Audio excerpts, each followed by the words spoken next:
அது அப்படி அல்ல, இப்படித்தான். நெகேமியா எங்கே நிறுத்தினானோ அங்கே அவள் இருந்தார்கள்.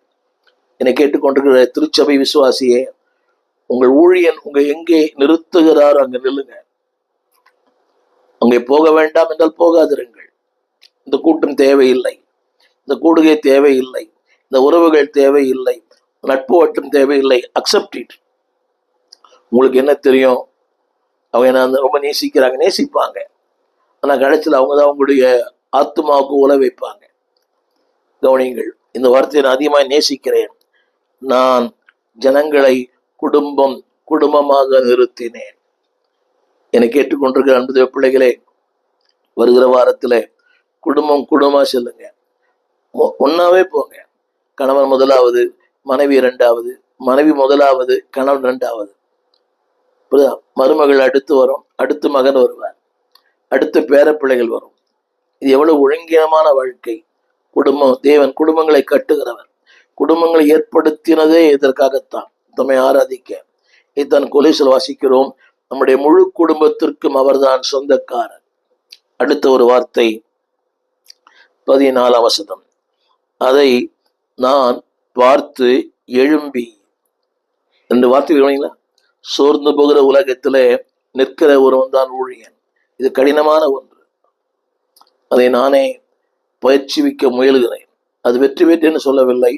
பல நேரங்களை தோல்வடைந்திருக்கிறேன்.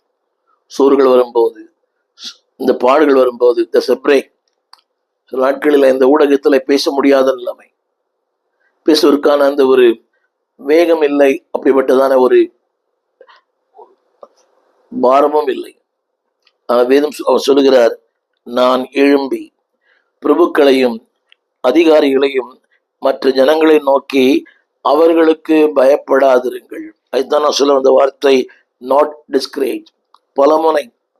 பலமுறை ஒரு சின்ன ஜெபம் பண்ணுவோம். தேவனே, எனக்கு அந்த கிருபைகளை தாரும், எனக்கு அப்படிப்பட்ட அபிஷேகத்தை தாரும், எனக்கு அப்படிப்பட்ட வாஞ்சைகளை தாரும். யோசித்து பாருங்க.